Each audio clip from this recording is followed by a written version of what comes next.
by the river. Anna left the buggy at the top of the crumbling riverbank, ensuring the brake was securely on, and scrambled down onto the broad ribbon of sand. Looking around, she reassured herself that she was alone.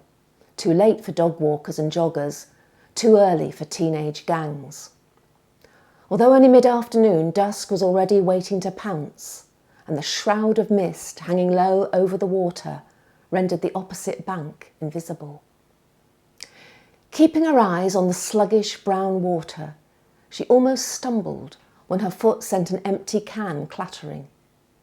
Glancing down, she saw a small pyre of charred wood, more empty special brew cans, tab ends, an empty vodka bottle, and blooming rust-coloured, a soiled tampon.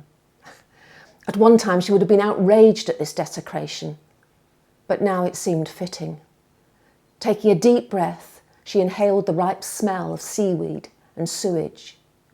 She took a final look at the buggy, taking comfort from the sight of the bright red hood peeping out from the tangle of vegetation like a barrette in uncombed hair. The fast eroding riverbank looked as if it had been punched in the mouth, dislodged chunks of earth hanging by roots like broken teeth. She turned and walked to the water's edge. It was such a very wide river that only when the sun came up did Ivor realise that they had left the open sea. There was little wind, so he ordered the sail to be lowered and the oars to be pulled. Always at this point he imagined his Snechtja as a creature miraculously transformed into another. With a butting full sail it was a galloping stallion, but with oars splayed out from both sides it became some exotic insect scuttering across the surface of the water. Either way it was magnificent, big enough to carry 30 men and supplies with ease, but small enough to move swiftly and secretly onto enemy lands, its prow like the arching stem of a deadly flower, ready to spit venom. Their intended destination was at least one more day's travel, and the men would be expecting an uninterrupted sail there. But spotting a small indentation on the left-hand side of the river, Ivar ordered his men to pull towards it. From a distance, it resembled a fingernail, a white crescent of sand, not big enough to accommodate his party. But as they drew nearer, he was glad to have followed his instincts.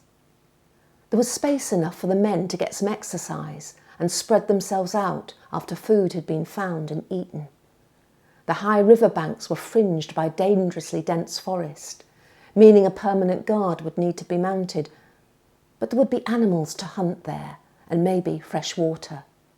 Anyway, his men would prove better warriors for a break. Ivar removed his gauntlet and put his hand on the side of the boat, his ritual whenever he made a strategic decision. Already, the wood was starting to absorb the early morning warmth, and he was comforted by the familiar feel of the grain against his palm.